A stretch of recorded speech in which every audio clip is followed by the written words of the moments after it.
जीवम दवम चिन्वर वसेण जेण हम देविंद विंद वंदम वंदे तम सर्वदा शिरसा।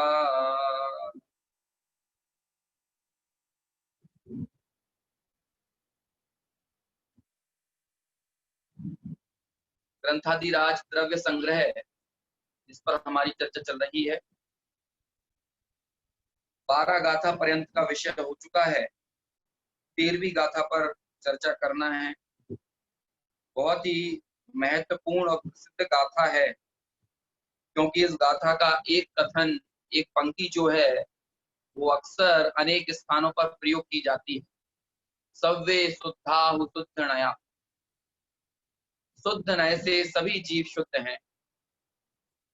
अनेक आध्यात्मिक प्रसंगों पर इस पंक्ति को याद करने की, इसकी चर्चा करने की परिपाटी चली आ रही है, होती है, बात की जाती है। जब भी नयों का प्रकरण होता है, नयों की विवक्षाएं समझाई जाती हैं, बताई जाती हैं, तो नयों के प्रकरण में भी अनेक बार अनेक स्थानों पर इस पंक्ति को याद किया जाता है।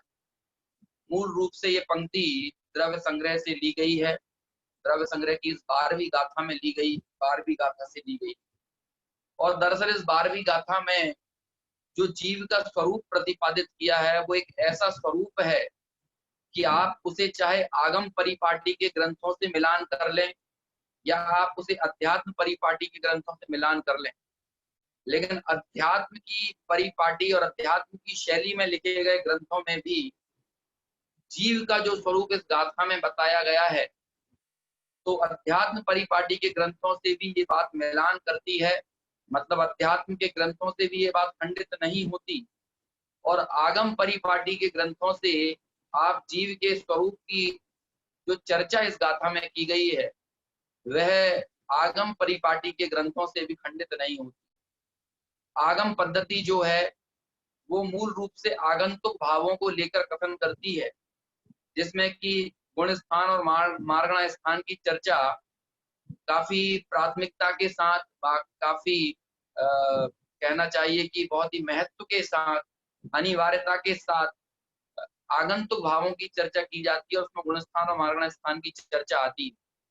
तो एक ही गाथा में, एक ही पंक्ति के अंदर पूरी आगम पद्धति को यहाँ पर आचार्य नेमिचंद्र सिद्धांति देव ने बता दिया, और वहीं दूसरी पंक्ति में पूरी आगम पद्धति से परे जो शुद्ध अध्यात्म का, जो शुद्ध नय का विषयभूत आत्मा है, ऐसे शुद्ध नय के विषयभूत शुद्धात्म तत्व को भी दिखा दिया।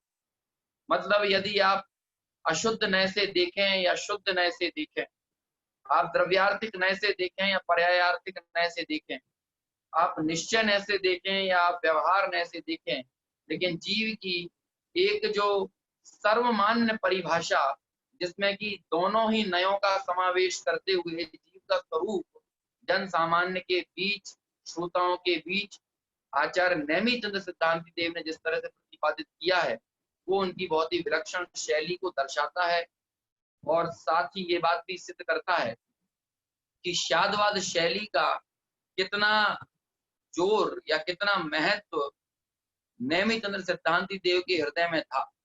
इसलिए जब वे वस्तु का प्रतिपादन करते हैं तो वस्तु का प्रतिपादन करते हुए दोनों ही नयों की विषयभूत जो वस्तु है उस वस्तु को हमारे सामने प्रतिपादित करते हैं। ऐसी ये बहुत ही महत्वपूर्ण गाथा है, गाथा नंबर 13 है। हम सभी को ये गाथा याद होना चाहिए, है ना, क्योंकि अनेक प्रसंगों पर ये गाथा का जिक्र होता है, उल्लेख होता है। तो ऐसी इस गाथा की चर्चा हम आज करने जा रहे हैं। सबसे पहले गाथा को पढ़ेंगे और उसके बाद इसके जो अर्थ है, इसकी जो चर्चा नेमिचंद्र सिद्धांति देव ने इस गाथा में किस मर्म को बताया है, उस मर्म को हम सुबोधिनी टीका, डॉक्टर हुकुमचंद जी भारल साहब की टीका के आधार से समझेंगे। हमने द्रव्य संग्रह की टीका को इसीलिए गौड़ किया है क्योंकि वहां पर मार्गणा स्थान की और गुण स्थान की विस्तार से चर्चा है। यदि हम मार्गणा स्थान और गुण स्थान की पृथक पृथक चर्चा करने चले गए तो एक एक मार्गणा, एक एक गुण स्थान की चर्चा में ही हमारा काफी समय चला जाएगा, जो कि हमारे लिए इष्ट भी नहीं है, क्योंकि गुण स्थानों की चर्चा सेपरेटली, गुण स्थानों का विषय बताने वाले काफी ग्रंथ लिखे गए हैं। अनेक प्रसंगों पर गुण स्थानों की चर्चा विशेष रूप से सेपरेटली की जाती है, मार्गला स्थान की चर्चा सेपरेटली होती है।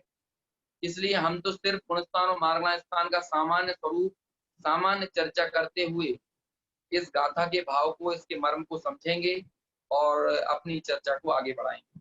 आपकी स्क्रीन पर मैं ग्रंथ को शेयर कर रहा हूं, जिससे हमें गाथा पढ़ने में और इसका जो अन्वयार्थ है, जो अर्थ है, उसे जानने में आसानी होगी। गाथा नंबर 13 है।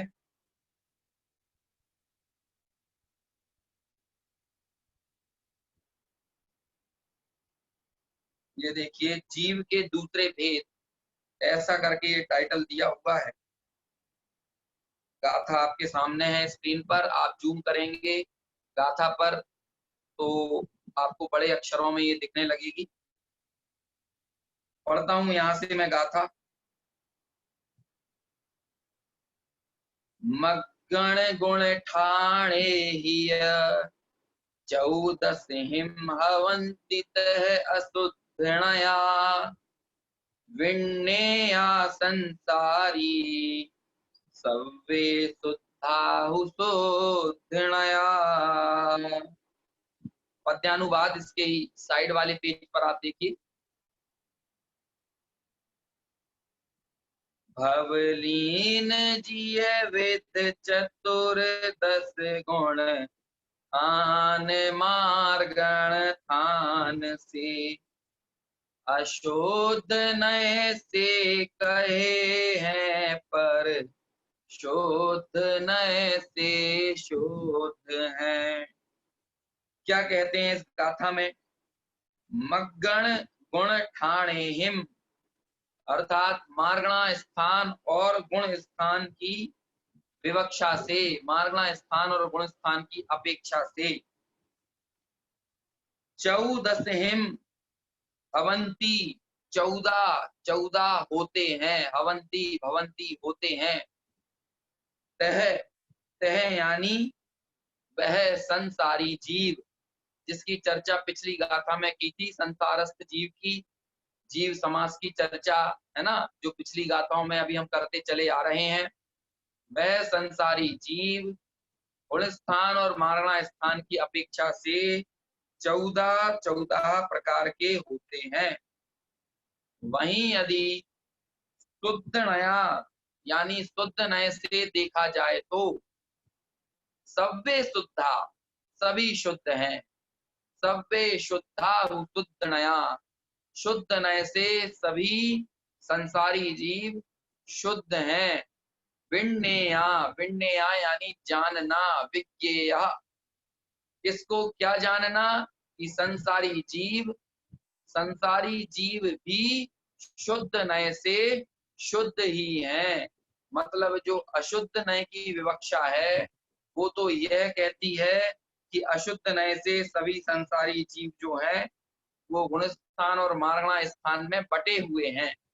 वहीं यदि शुद्ध नय से देखा जाए तो सभी संसारी जीव सव्वे शुद्धा शुद्ध नया, सभी संसारी जीव शुद्ध नय से शुद्ध ही हैं।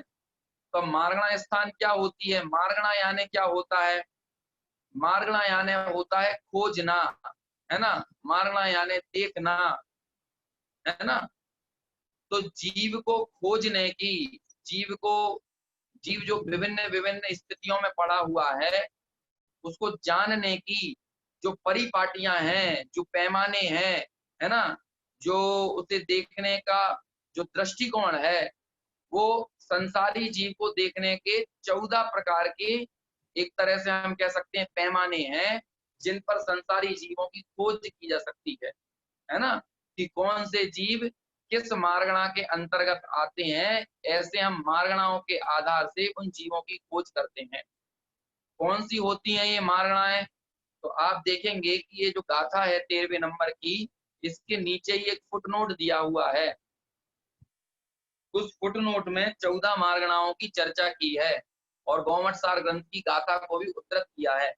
आप उस चीज को जूम कीजिए तो आपको वह गाथा विशेष रूप से आपको स्क्रीन पर सामने नजर आएगी। देखिए नीचे फुटनोट में आप देखेंगे सबसे 14 मार्गणाएं कौन कौन सी हैं। पहले गाथा पढ़ते हैं हम। गई इंद्रियेषु काये जोगे वेदे कसायणानेया संयम दंसन लेसा भविया सम्मत सन्निहारे। है ना। गोमटसार ग्रंथ में तो इन मार्गणाओं का बहुत ही विस्तार से स्वरूप भी प्रतिपादित किया है। यहाँ तो हम सामान्य रूप से इनको समझते हैं। जैसे एक गति मार्गणा है, तो गति मार्गणा में मतलब गति के आधार से जीवों की पड़ताल करना, कौन से जीव कौन सी गति वाले हैं। क्यों? क्योंकि संसारी जीव आपको किसी ना किसी गति में जरूर मिल जाएंगे, या तो वो नरक गति में होंगे, या त्रियंच में होंगे, या मनुष्य में होंगे, या देव गति में होंगे। संसारी जीव इसके अलावा और कहीं नहीं होंगे। इन किसी ना किसी गतियों में ही आपको संसारी जीवों को खोजना पड़ेगा। तो जो गति से जीवों को खोजने की जो जो पैमाना है, जो पद्धति है, वो गति मार्गणा कहलाती है। इसी तरह इंद्रियों से जीवों को खोजने की जब बात आती है, इंद्रियों से जीवों को खोजना, वो कहलाती है इंद्रिया मार्गणा। आपको जितने संसारी जीव मिलेंगे वो किसी ना किसी इंद्रिय संयुक्त ही रहेंगे। या तो उनकी स्पर्शन इंद्रिय अकेली होगी, या स्पर्शन रसना 2 इंद्रिय होंगी, या स्पर्शन रसना घ्राण 3 होंगी, या स्पर्शन रसना घ्राण चक्षु 4 इंद्रियां होंगी, अथवा स्पर्शन रसना घ्राण चक्षु और कर्ण ये 5 इंद्रियां होंगी। कोई जीव आपको संसार में ऐसा नहीं मिलेगा कि जो बिना इंद्रिय के हो। है ना। बिना इंद्रिय के संसारी जीव की कल्पना नहीं की जा सकती। हालांकि एक विवक्षा ये होती है कि जब ये जीव विग्रह गति में होता है तो इसके कोई औदारिक शरीर नहीं होता। तो औदारिक शरीर ना होने के कारण हम उस विग्रह गति में कह सकते हैं कि वहां कोई इंद्रियां नहीं है। लेकिन मोटे मोटे तौर पर, और वो जो विग्रह गति का काल है वो बहुत थोड़ा है, 1 2 3 समय, है ना, इतना काल है। और चौथे समय में मैक्सिमम तो जीव जो है वो शरीर धारण कर ही लेता है। तो इस तरह तो जीवों के कोई ना कोई इंद्रिय रहेगी ही रहेगी। फिर काय मार्गणा, है ना। तो काय मार्गणा में कौन सा मतलब कौन से कायिक है ना। पृथ्वी कायिक है, जल कायिक है ना, वनस्पति कायिक है ना। तो इस तरह से ये 5 तो स्थावर हो जाते हैं, या फिर त्रस काय है। ठीक है ना। इस तरह से काय मार्गणा देखो हर एक के आगे संख्या भी लिखी हुई है कि गति मार्गणा 4 प्रकार की, इंद्रिय मार्गणा 5 प्रकार की। ठीक है। काय मार्गणा जो है वो 6 प्रकार की है। योग मार्गणा 3 प्रकार की है। कौन कौन सी योग? कि मनोयोग होगा, वचन योग होगा, या काय योग होगा। वेद मार्गणा भी 3 प्रकार की है। स्त्री वेद, नपुंसक वेद, है ना, या फिर पुरुष वेद। इनमें से कोई ना कोई वेद होगा। तो वेदों से जीवों को खोजना, आपको सभी जीव जो हैं वो, आप द्रव्य वेद देखें अथवा भाव वेद देखें, लेकिन वहां वेद जरूर मिलेगा। है ना। ये मुख्य रूप से द्रव्य वेद की बात है। मतलब जिस वेद को धारण करके जीव जन्मा है, या तो वो पुरलिंग है, या स्त्रीलिंग है, या नपुंसक लिंग है ना। तो ये वेद मार्गणा। फिर कषाय मार्गणा 25 कषाय, जिनमें अनंतानुबंधी, प्रत्यख्यान, अप्रत्यख्यान, संजुलन, ये 4 कषाय, चौकड़ी 16, और 9 कषाय, हास्य रति, अरति, शोक व जुगुप्सा, स्त्री वेद, पुरुष वेद और नपुंसक वेद, ये कषाय मार्गणा। तो पहले जो वेद दिए वो स्त्री वेद, पुरुष वेद, नपुंसक वेद, वो द्रव्य वेद की बात है। और ये कषाय संलिप्त परिणति जो 9 कषायों में ली है, कि कोई व्यक्ति बाहर से द्रव्य वेद से तो पुरलिंग हो, पुरुष वेद वाला हो, लेकिन भाव वेद से वो स्त्री वेद वाला हो सकता है। इसी तरह कोई स्त्री द्रव्य वेद से तो स्त्रीलिंग हो, लेकिन भाव वेद देखा जाए, उसकी कषायों की प्रचुरता देखी जाए, तो वहां पर वो स्त्री है, लेकिन कषाय उसकी पुरुष वेद की हो सकती है ना। इस तरह से कषाय मार्गणा 25 प्रकार की। ज्ञान मार्गणा कितने प्रकार की? ज्ञान मार्गणा जो है वो होती है 8 प्रकार की। ठीक है ना। इस तरह से ज्ञान मार्गणा की बात हुई। ज्ञान जो हमने ज्ञान के 8 वेद पढ़े थे ना, कुमति, कुश्रुत, कुअवधि, मति, श्रुत, अवधि, मना, परया, केवल ज्ञान, इस तरह से, है ना। फिर संयम मार्गणा वह 5 प्रकार की। ठीक है ना।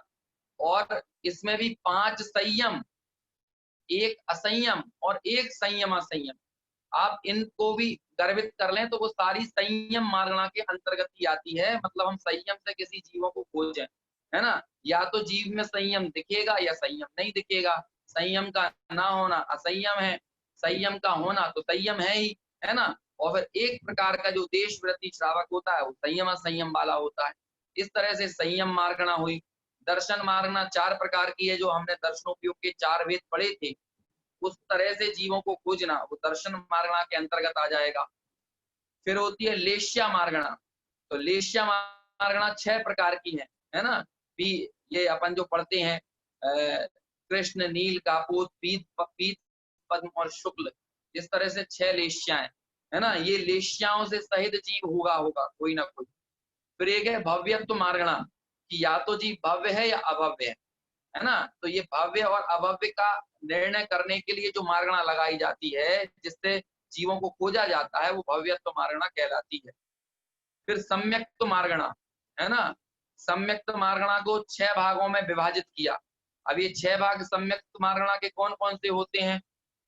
कि या तो छायक सम्यक्त्वी है, या औपशमिक सम्यक्त्वी है, या छायोपशमिक सम्यक्त्वी है, या फिर सम्यक्त्वी नहीं है मतलब मिथ्यात्वी है, या सासाधन सम्यक्त वाला है, या सम्यक मिथ्यात्व वाला है। इस तरह से सम्यक्त मार्गणा के 6 वेद, है ना, यहाँ पर किए। फिर संज्ञत्व मार्गणा, ये 2 प्रकार की होती है। एक तो होता है संगी और एक असंगी। और एक आहार मार्गणा, या तो आहार है या अनाहार, है ना? तो इस तरह से ये 14 मार्गणाओं का यहाँ पर स्वरूप बताया, है ना? जो हमने संक्षेप में पढ़ा, इसी को ही ब्रह्मदेव सूरी ने विस्तार से बताया है। और उसमें यद्यपि उन्होंने उनकी जो शैली है, जो हमने पिछली 12 गाथाओं में देखी, उसकी भी छटा हमको देखने को मिलती है ना? लेकिन हमने उस पूरी चर्चा को गौण किया और सामान्य स्वरूप समझते हुए मार्गणा स्थान के आगे बढ़े। इसी तरह देखते हैं अगली जो चीज है वह है गुण स्थान। 14 प्रकार के जो गुण स्थान होते हैं उनका हम स्वरूप देखते हैं। यहाँ पर ये देखिए फुटनोट में 14 गुण स्थानों का सामान्य स्वरूप दिया गया है ना? यहाँ पर भी गाथा उद्धृत की है गौमटसार ग्रंथ की। उस गाथा को भी हम पढ़ते हैं। मिच्छो सासण मिस्तो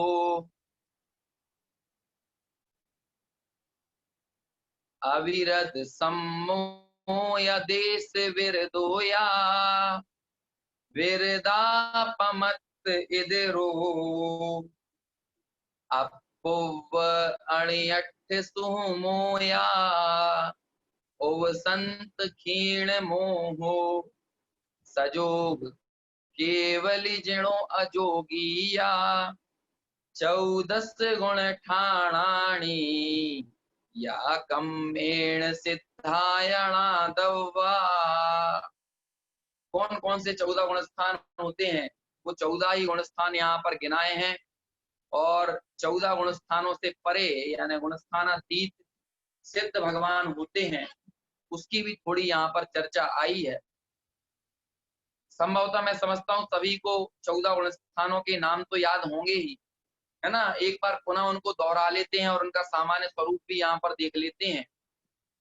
मिथ्यात्व गुण स्थान, है ना? सबसे पहले नंबर का जो गुण स्थान है वो कौन सा है? मिथ्यात्व, जिसमें सच्चे देव गुरु शास्त्र, है ना, और जीवादि तत्वों में विपरीत मान्यता और स्वपर के एकत्व की श्रद्धा या अतत्व श्रद्धा, स्वपर का एकत्व जो मानता हो या अतत्व श्रद्धान रूप श्रद्धान हो, मिथ्या श्रद्धान हो, ऐसा जो गुण स्थान है वो मिथ्यात्व गुण स्थान है। अनादिकाल से संसारी जीव ने अपना बहुत तेरा समय, अधिकतम समय जो है वो मिथ्यात्व गुण स्थान में ही बिताया है। और सबसे ज्यादा संख्या भी जिस गुण स्थान वाले जीवों की होती है वो मिथ्यात्व गुण स्थान वालों की ही होती है। तो ये समझना, जिसे भीड़ में मजा आता है तो समझ लेना कि सबसे ज्यादा भीड़ जो है वो मिथ्यात्व गुण स्थान की है।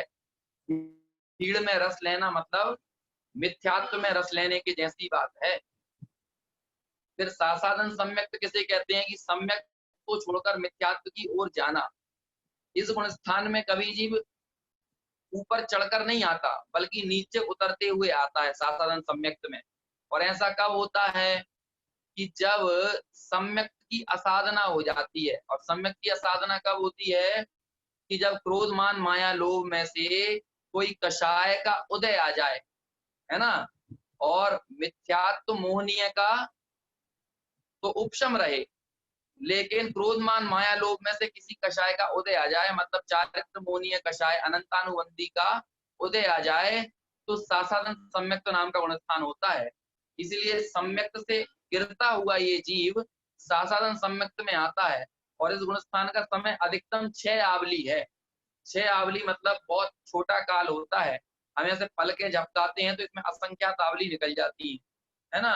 6 आवली का अधिकतम समय है जो सासाधन सम्यक्त का होता है। वो तो केवली भगवान की ऐसी दृष्टि है कि वो उस आवली की दशा है, 6 आवली पर्यंत की जो दशा है, उस दशा को भी उनका ज्ञान विषय बना लेती है। और वो दशा जो है वो मिथ्यात्व की दशा भी नहीं है, सम्यक की दशा भी नहीं है, और सम्यक मिथ्यात्व का उदय नहीं है, इसलिए सम्यक मिथ्यात्व की दशा भी नहीं है। तो वो कौन सी दशा होगी, है ना। तो केवली भगवान ने अपने ज्ञान में जानकर ये प्रतिपादित किया कि भैया वो जो दशा है उस दशा को सासाधन सम्यक कहेंगे, है ना। छदमस्त जीव के ज्ञान का विषय नहीं बन सकता।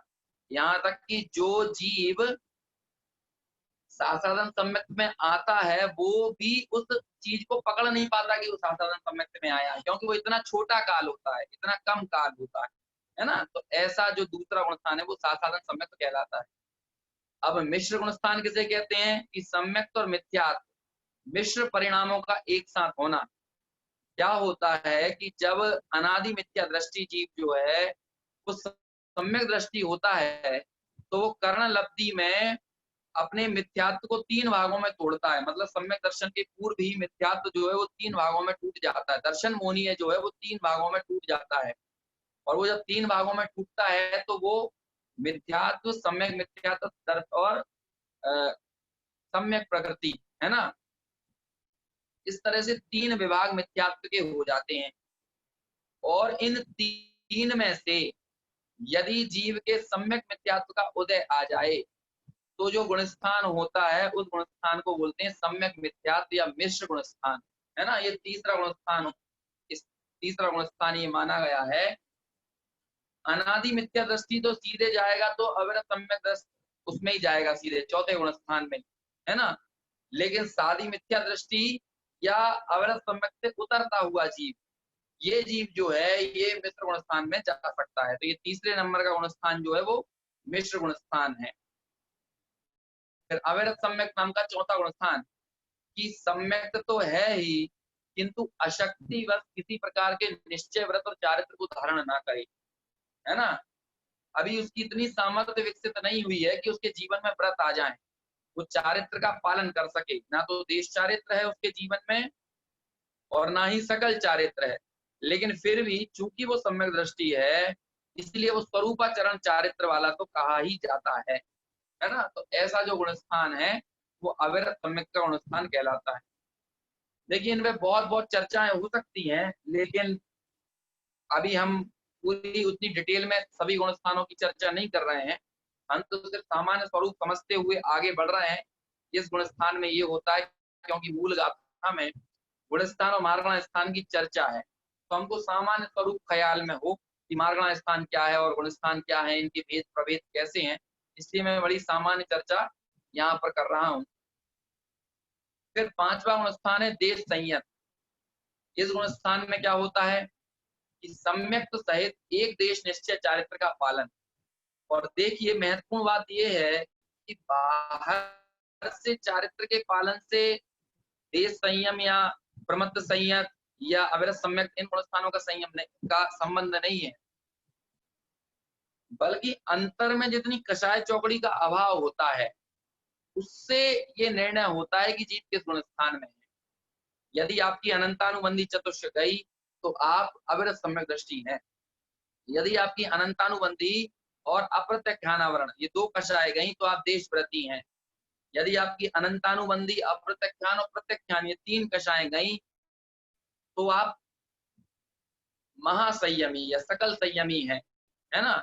और उन सकल संयमों में भी क्या होता है कि संजुलन कषाय का तो उदय रहता है, लेकिन संजुलन कषाय का जब तीव्र उदय हो तो छठवां गुण स्थान है, संजलन कषाय का जब मंद उदय हो तो सातवां गुण स्थान है, और आठवें गुण स्थान में संजुलन कषाय का मंदतर उदय, और नौवें गुण स्थान में संजुलन का मंदतम उदय, ऐसा कहा गया है ना। शास्त्रों में ऐसे मंदतर मंदतम उदय कहे हैं। और देखिए गुणस्थान की पूरी जो चर्चा है वो जीव के मोह क्षोभ के निमित्त से होने वाले इन तारतम्य रूप परिणामों और भावों के आधार पर ही है। तारतम्य यानी क्या होता है? तरतम, तरतम रूप अवस्था, है ना। जैसे अधिकतर, अधिकतम, तो ये तरतम यानी होता है एक सीक्वेंस में रहने वाली अवस्था, है ना। कषायों का भी तारतम्यता चलती है, कभी ज्यादा कषाय कभी कम कषाय, तो इस कम ज्यादा रूप जो अवस्था होती है इसको कहते हैं तारतम्य, है ना। तो मंद उदय, मंदतर उदय, मंदतम उदय और तीव्र उदय, तो इन चार गुण स्थानों में हम परिणामों की तारतम्यता देखते हैं, कषायों की तारतम्यता देखते हैं, है ना। इसीलिए इन गुण स्थानों का निर्धारण इस प्रकार से होता है। ठीक है, पांचवा देश संयत गुण स्थान, छठवा है प्रमत्त संयत। प्रमत्त संयत गुण स्थान में क्या होता है कि सम्यक चारित्र की भूमिका में अहिंसा आदि शुभोपयोग रूप महाव्रतों का पालन करता है, लेकिन महाव्रतों का पालन करना ये प्रमाद है, ये अप्रमादी अवस्था नहीं है, है ना। क्यों प्रमाद है? क्योंकि अप्रमादी अवस्था तो उसे कहते हैं कि निर्विकल्प आत्म स्वरूप में स्थिरता, वो अप्रमाद है। और जहां भी विकल्प है, चाहे वो विकल्प शुभ ही क्यों ना हो, लेकिन वो शुभ विकल्प भी प्रमाद की दशा कहलाती है। इसलिए छठवें गुण स्थान में शुभ विकल्प होते हैं महाव्रत आदि के पालन करने वाले, इसीलिए वो जो गुण स्थान है वो कौन सा कहलाता है? वो प्रमत्त संयत कहलाता है। यहाँ पर 28 मूल गुणों का निरतिचार पालन होता है। और वास्तव में तो छठवें गुण स्थान वाले मुनिराज हों, इनका परस्पर छठवें सातवें में झूलना निरंतर जारी रहता है ना। छठवें गुण स्थान का भी पूरा काल नहीं भोगते मुनिराज, और सातवें का भी नहीं भोगते, क्योंकि सातवें का भोग लें पूरा काल तो श्रेणी चढ़ जाएंगे, और छठवें का पूरा काल भोग लें तो नीचे गिर जाएंगे, नीचे गिर जाएंगे मतलब पांचवें गुण स्थान में आ जाएंगे, है ना। देखिए मुझे बड़ा डर भी लग रहा है इसकी चर्चा थोड़ी गंभीरता से करने में, या इस तरह के जो गहरे विषयों को छेड़ने में, क्योंकि कोई व्यक्ति यदि नया हो, कदाचित पहली बार सुन रहा हो, तो वो उसके लिए तो ये सब सुन के बड़ा कहना चाहिए कंटाला टाइप का आ जाएगा कि क्या क्या पूरी चर्चा है ना। छठे गुण स्थान का पूरा काल, सातवें गुण स्थान का आधा काल, है ना। लेकिन जो हमारे ग्रंथ हैं, कर्णानुयोग के जो ग्रंथ हैं जहाँ पर ये सारी चर्चा है, वहाँ बहुत विस्तार से एक पूरा प्रकरण लिया गया है, और हमें समझना चाहिए, हमें पढ़ना चाहिए, अवश्य समय निकालकर इनका जो विस्तार से जो स्वरूप है वो उसे समझने की चेष्टा करना चाहिए, है ना। इससे हमें पता चलता है कि हमारे किस तरह के परिणाम होते हैं, परिणामों की कैसी तारतम्यता चलती है, गुण स्थानों में किस गुण स्थान में कैसी दशा होती है। उपयोग निर्मल होता है ये सब चर्चा सुनने से, है ना।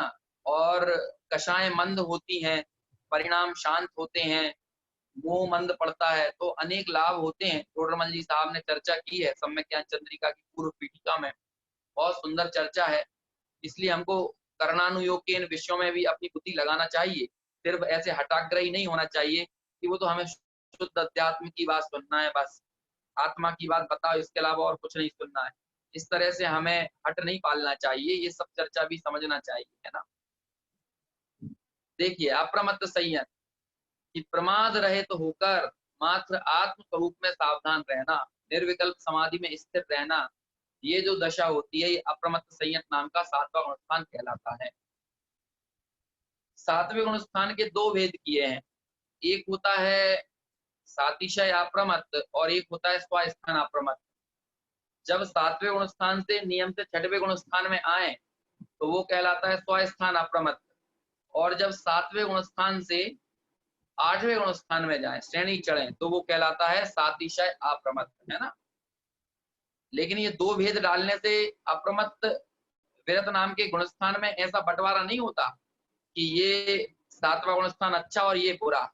ये तो नीचे जाने और ऊपर चढ़ने की अपेक्षा दो विभाग कर दिए हैं। सातवां गुण स्थान तो जो निर्विकल्प समाधि रूप है वैसा ही होता है ना। उस गुण स्थान के अंदर हमको उसके स्वरूप में अंतर नहीं डालना है, बल्कि इसकी विवक्षा को समझना है कि सातिशय अप्रमत्त किसे कहते हैं और स्वस्थान अप्रमत्त किसे कहते हैं। अगला है अपूर्वकरण। सातवें गुणस्थान से ऊपर अपनी विशुद्धता में अपूर्व रूप से उन्नति करना। निरंतर विशुद्धता बढ़ती है, गुण श्रेणी निर्जरा होती है इस गुणस्थान में, है ना। अपूर्व अपूर्व परिणाम होते हैं। तो ये जो गुणस्थान होता है, ये आठवां अपूर्वकरण गुणस्थान कहलाता है। ये श्रेणी चढ़ने वाले गुणस्थान कहलाते हैं, 8वें 9वें और 10वें।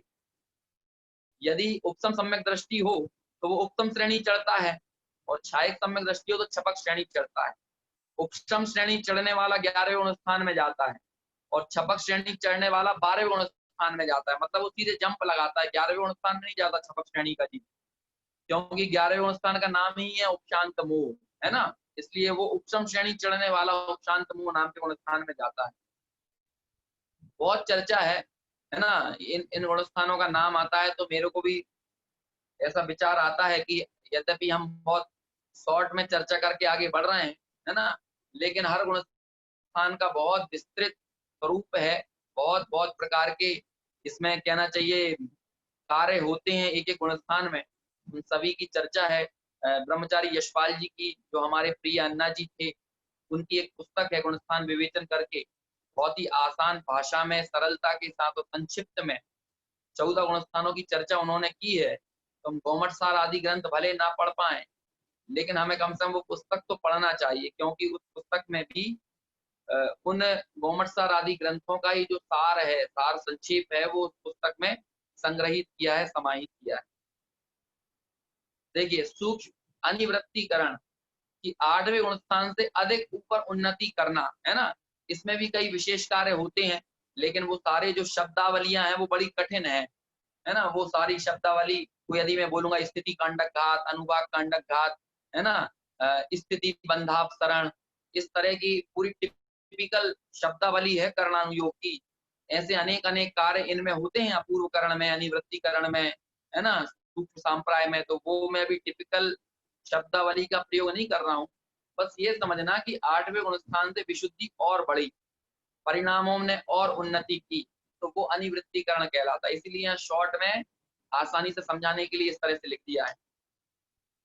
सूक्ष्म सांप्राय या सूक्ष्म कसाय है या सूक्ष्म लोभ, ये भी इस गुणस्थान को कहा जाता है। समस्त कषायों का उपसम अथवा क्षय हो जाना, और मात्र लोभ कषाय का सूक्ष्म उदय रहना। इस गुणस्थान में पूरी कषाय चली गई, 9 कषाय भी गई, और क्रोध मान माया लोभ भी गई। लेकिन संजुलन संबंधी जो सूक्ष्म लोभ है, मात्र लोभ, वो अकेला इस गुणस्थान में रह जाता है। अब वो कैसा लोभ रहता है, वो तो भाई केवल ज्ञानी गम्य है। ये समझ लो कि भाई है, मुझे पूर्ण वीतरागता मिले, ये भी लालच रहे तो वो लालच है ना। लेकिन मैं तो ये सिर्फ आपको मोटे मोटे तौर पे बोल रहा हूँ कि मुझे पूर्ण वीतरागता उपार्जित करना है। वास्तव में तो ऐसा ख्याल भी मुनिराज को नहीं होता, है ना। लेकिन वो कैसा आंशिक लोभ उनके बाकी रह जाता है कि जिसके कारण पूर्ण वीतरागता नहीं होती, क्योंकि 10वां गुणस्थान है तो पूर्ण वीतरागता तो नहीं है ना। अभी सूक्ष्म लोभ तो विद्यमान है ही, जब वो सूक्ष्म लोभ जाएगा तो पूर्ण वीतरागी होंगे। इसलिए पूर्ण वीतरागता में तो वो लोभ एक तरह से बाधक ही है, और उसे उपादेय तो नहीं कहा जा सकता, वो भी है ही है, भले ही सूक्ष्म ही क्यों ना हो, है ना। तो जिस गुणस्थान में, मतलब इस 10वें गुणस्थान में क्या होता है, सिर्फ लोभ कषाय रह जाती है, और बाकी सारी कषायों का उपशम और क्षय हो जाता है। उपशम या क्षय, उपशम श्रेणी वाले के उपशम होता है, और छपक श्रेणी वाले को क्षय होता है। अब ये उपशम श्रेणी किसे कहते हैं कि जो जिसका औपसमिक सम्यक दर्शन हो तो वो उपसम श्रेणी चढ़ता है, और जिसका छायक सम्यक दर्शन हो छपक श्रेणी चढ़ता है ना। अभी तो बस इतना ही बोल रहा हूं मैं। अब वो छपक श्रेणी वाला जीव और छायक सम्यक दृष्टि कौन कैसा होता है, औपसमिक सम्यक दर्शन तो किसको होता है, उपसमिक सम्यक दर्शन का स्वामी कौन है, ये सारी चर्चाएं हैं, है ना। लेकिन अभी मैं उन सब चर्चाओं को नहीं कर रहा हूँ। क्षीण उपशांत कषाय, कषायों का सर्वथा उपशम हो जाना, पूरी कषाय दब गई, उपशमित हो गई, इसलिए इस गुणस्थान को उपशांत कषाय कहते हैं। और यहाँ भी पूर्ण वीतरागता है, पूर्ण वीतरागता की उपलब्धि कर ली है जीव ने। और क्षीण कषाय में भी पूर्ण वीतरागता है, बस उपशांत मोह या उपशांत कषाय और क्षीण कषाय गुणस्थान में इतना अंतर है कि क्षीण कषाय में सभी कषायों का क्षय हो गया है और उपशांत कषाय में सभी कषायों का उपचम हुआ है ना, बस इतना फर्क है। बाकी जो वीतरागता, जो निर्मलता है, जो आनंद है, वो तो समान ही समझना, उस आनंद में फर्क नहीं, ठीक है ना। सहयोग केवली और अयोग केवली, 13वां गुणस्थान है सहयोग केवली। केवल ज्ञान प्राप्त होने पर भी योग की प्रवृत्ति होना, है ना, वो कहलाता है सहयोग केवली नाम का गुणस्थान। केवल ज्ञान होने पर भी योग की प्रवृत्ति रहना। 18 दोषों से रहित होते हैं हमारे केवली भगवान, है ना, अरहंत भगवान। 18 दोष नहीं होते उनके, क्षुधा, तृषा, है ना, और स्वेद, इस तरह के जो 18 दोष हैं, मल मूत्र आदि होना, ये सारी चीजें उनके नहीं होती, तो वो 18 दोषों से रहित होते हैं। अयोग केवली गुणस्थान कि केवल ज्ञान प्राप्त होने पर योग की प्रवृत्ति भी बंद हो जाना, है ना। आ ई उ री, आ ई उ री, ऐसे जो 5 स्वर है ना, इनके उच्चारण मात्र, जो समय मात्र जो लगता है, उतना काल अयोग केवली गुणस्थान का कहा है ना। इसमें योग की प्रवृत्ति भी बंद हो जाती है, मन वचन काय की योग भी की प्रवृत्ति भी नहीं रहती, इसलिए ये अयोग केवली गुणस्थान कहलाता है। और अरहंत के 13वें गुणस्थान वालों के समो शरण में स्थित भगवंतों के योग की प्रवृत्ति रहती है ना, और केवल ज्ञान भी होता है, इसीलिए वो सहयोग केवली गुणस्थान वाले कहलाते हैं। इस तरह से 14 गुणस्थान और 14 मार्गण स्थान की हमने चर्चा की है। अब इसकी गाथा के भाव को हम पुनः पढ़ते हैं एक बार।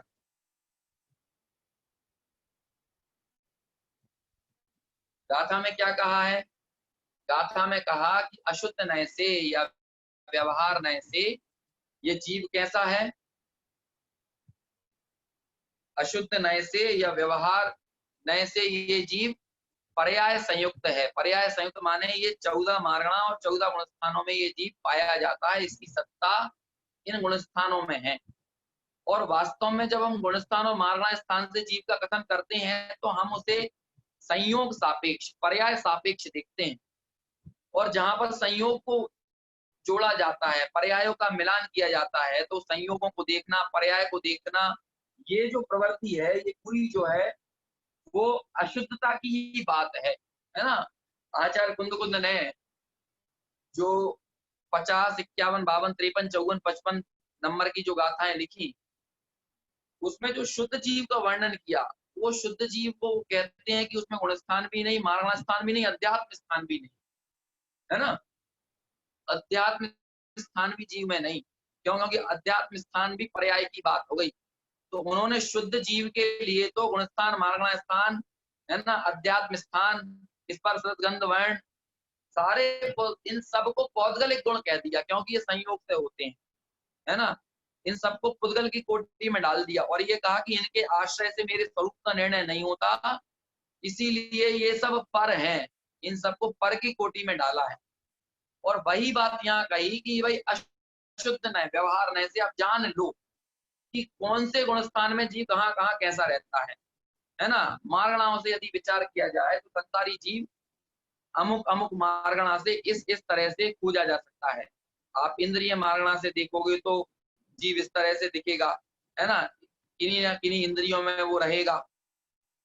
आप उसे गतियों में देखेंगे तो किसी न किसी गति में मिलेगा। आप काय से देखेंगे तो किसी न किसी काय रूप आप उसको पाएंगे।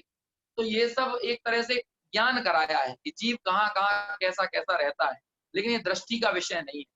दृष्टि का विषय जो आत्मा है वो कैसा है? सभ्य शुद्धा। अब गुणस्थान तो क्या कहता है? गुणस्थान तो कहेगा कि मिथ्या दृष्टि अशुद्ध है, सम्यक दृष्टि शुद्ध है। गुणस्थान कहेगा छद्मस्त अशुद्ध है और सर्वज्ञ केवल ज्ञानी शुद्ध है ना। गुणस्थान तो कहेंगे कि प्रमत्त वाले अशुद्ध हैं, अप्रमत्त वाले शुद्ध हैं। तो गुणस्थान तो शुद्ध अशुद्ध के भेद करेगा, नाना प्रकार के भेद डालेगा जीवों में। ऐसे ही मार्गणाएं भी भेद डालेंगी। मार्गणाएं कहेंगी असंयमी अशुद्ध है, संयमी शुद्ध है ना। मार्गणाएं कहेंगी कि 4 गतियों वाले जीव अशुद्ध हैं, पंचम गति शुद्ध गति वाले जीव शुद्ध हैं, इसी तरह मिथ्यात्व सासाधन सम्यक और सम्यक मिथ्यात्व गुण स्थान के जीव अशुद्ध हैं, और जो सम्यक दृष्टि है वो शुद्ध है ना। सम्यक तो मार्गणा जो है वो कहेगी कि अभव्य अशुद्ध है, भव्य शुद्ध है। तो ये सारा विभाजन करने वाली बातें हैं, और जहां जहां भी एक जीव में विभाजन किया जाए, भेद डाले जाएं, ये भेद और विभाजन करने वाली सारी बातें विसंवाद की जननी है।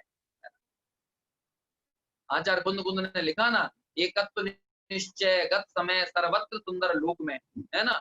और इसके अलावा जो कथा है एकत्व व्यक्त भगवान आत्मा के अलावा, वो सारी विसंवाद को बढ़ाने वाली है। अकेली एकत्व व्यक्त भगवान आत्मा की कथा ही विसंवाद को खत्म करने वाली है। ऐसी सुंदर चर्चा आचार्य कुंद कुंद ने समय सार में की है। तो इसीलिए कहते हैं ये सारा भेद है, ये सारा विभाजन है, ये सारा विभाग जो किया गया है, ये सारा विभाग अशुद्ध नय का है, व्यवहार नय का है। सिर्फ आपको ज्ञान कराने के लिए है कि भाई अशुद्ध नय से, व्यवहार से आप जान लो कि कौन सा जीव कहाँ कहाँ कैसे रहता है, लेकिन ये दृष्टि का विषय नहीं। ज्ञान का ज्ञेय तो है लेकिन दृष्टि का विषय नहीं है। क्यों? क्योंकि इसका आश्रय लेकर, व्यवहार के विषयभूत जीव का आश्रय लेकर कभी भी शुद्धता प्रकट नहीं हो सकती। तो शुद्धता, निर्मलता कब प्रकट होगी? तो वो कहते हैं कि शुद्ध नय के विषयभूत भगवान से। और शुद्ध नय क्या कहता है? सव्वे शुद्धाहु, सव्वे शुद्धाहु शुद्ध नया। चाहे वो निगोदिया हो, चाहे वो सिद्ध हो, चाहे वो नारकी हो, चाहे वो मनुष्य हो, चाहे वो त्रियंच हो, चाहे देव हो, चाहे एक इंद्रिय हो, चाहे पंचेंद्रिय हो, सब जीव कैसे हैं? शुद्ध हैं। शुद्धता को विषय बनाने वाला कोई नय है तो वो शुद्ध नय है। अब देखिए इन दो पंक्तियों में हमें आचार्य कुंद कुंद की गाथा भी याद आना चाहिए, है ना। जो अशुद्ध भावे आत्म को वो अशुद्धता को प्राप्त हो, जो शुद्ध भावे आत्म को वो शुद्धता को प्राप्त हो। मतलब जो शुद्ध नय के विषयभूत आत्म को शुद्ध देखे वो शुद्धता की ही प्राप्ति पर्याय में करेगा। लेकिन जो व्यवहार के भेद वाली, है ना, जो आत्मा को खंड खंड करने वाली, उसमें दो भाग बांटने वाली, उसमें दो दृष्टियों से उनका वर्णन करने वाली जो बात है व्यवहार नय की, आप उसके कारण यदि द्रव्य को देखेंगे तो आपको अशुद्धता दिखेगी। या तो आपको लगेगा ये वर्तमान में अशुद्ध है, या आपको लगेगा ये पहले अशुद्ध था। लेकिन शुद्ध नय तो कहता है कि ये पहले भी शुद्ध था, अभी भी शुद्ध है और भविष्य में भी शुद्ध रहेगा। ऐसे त्रैकालिक शुद्धता को विषय बनाने वाला शुद्ध नय है, और वही आश्रय योग्य है, वही उपादेय है। ब्रह्मदेव सूरी ने भी इसी बात को तात्पर्य के रूप में निकाला। इस पूरी गाथा के तात्पर्य को उन्होंने ऐसे ही निकाला कि भाई उपादेय तो एकमात्र शुद्ध नय के विषयभूत आत्मा ही है। देखिए जब हमने इसका पद्यानुवाद पढ़ा था तो भवलीन शब्द आया था, है ना। ये भवलीन शब्द को आचार्य कुंद कुंद ने नियम सार की 47वीं गाथा में याद किया है। बहुत सुंदरता के साथ उन्होंने स्मरण किया है। और नियम सार तो पूरा ग्रंथ जो है वो एक तरह से मस्ती में लिखा गया ग्रंथ है, निज भावना के लिए लिखा गया ग्रंथ है, और पूरी विशुद्ध अध्यात्म का उपदेश देने वाला, एकत्व भगवान को बताने वाला वो ग्रंथ है। वहां पर तो उन्होंने ये कहा कि चारसिया सिद्धप्पा, है ना, जैसे सिद्ध हैं वैसे भवलीन संसारी हैं। जैसे सिद्ध हैं वैसे भव में लीन, भाव में डूबे हुए, मोह में डूबे हुए, मिथ्या दृष्टि, वो संसारी भी बिल्कुल वैसे ही हैं, सिद्धों के जैसे ही हैं। और चर्चा तो यहां तक आती है कि भाई मैं सिद्धों जैसा हूं, ये कथन भी स्थूल है। वास्तव में बात तो ऐसी है कि सिद्ध मेरे जैसे हैं, है ना। क्यों? क्योंकि सिद्धत्व भी एक पर्याय है, और वो पर्याय इसी कारण परमात्मा में से निकली है। कारण परमात्मा का जो यथाजात रूप है ना, यथाख्यात चारित्र, जैसी चारित्र की ख्याति है वैसी ख्याति प्रकट होना उसे यथाख्यात कहते हैं। ऐसे ही आत्मा का अनादि काल से जो शुद्ध स्वरूप है, जो शुद्धता रूप ख्याति है, वो ख्याति सिद्धों में प्रकट हुई है। इसीलिए सिद्ध भगवान वास्तव में मेरे जैसे हैं, है ना। मैं उनके जैसा हूं, ये कथन भी बहुत बाद का और बहुत स्फूर्तता का कथन है। ऐसा वहां पर लिखा कि जैसे सिद्ध हैं वैसे ही भवलीन संसारी हैं। और इसके बाद पद्मपुरम मल्हारी देव ने तो एक कलश लिखा 47वीं गाथा के बाद, वो तो और सुंदर है। वो कहते हैं कि जिन सुबुद्धियों और कुबुद्धियों में तुमने अंतर डाल रखा है, मुझे तो ये समझ नहीं आता कि मैं उन सुबुद्धियों और कुबुद्धियों में किस नए से अंतर देखूं, है ना। प्रागेव शुद्धताम ये शाम, इस तरह का कलश है पूरा 47वीं गाथा के बाद, कि जिन सुबुद्धियों और कुबुद्धियों में पहले से ही शुद्धता है, उन सुबुद्धि और कुबुद्धियों में मैं किस नए से अंतर देखूं। ये सुबुद्धि और कुबुद्धि का अंतर तो आप डालो, आप कहो ये मिथ्या दृष्टि, आप कहो ये सम्यक दृष्टि, आप कहो ये संसारी, आप कहो ये मुक्त।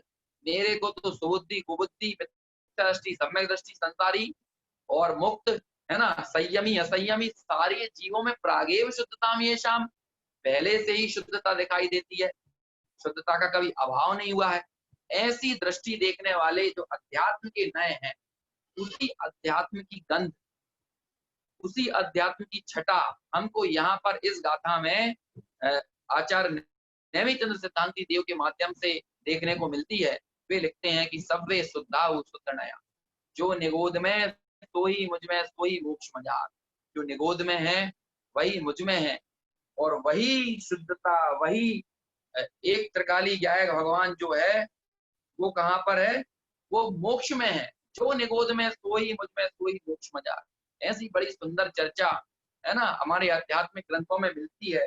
और उसी अध्यात्म की एक तरह से कहना चाहिए रस में डूबी हुई इस गाथा की गंध भी है, कि एक तरफ तो व्यवहार खड़ा कर दिया, दुनिया का संसारी जीव कहाँ कहाँ कैसा कैसा किन किन अवस्थाओं में है उसका चित्र खींच दिया, और दूसरी तरफ दृष्टि के विषयभूत भगवान आत्मा को दिखा दिया कि हमारा प्रयोजन सिद्ध होगा वो दूसरी पंक्ति से, हमारा प्रयोजन पहली पंक्ति से सिद्ध नहीं होगा।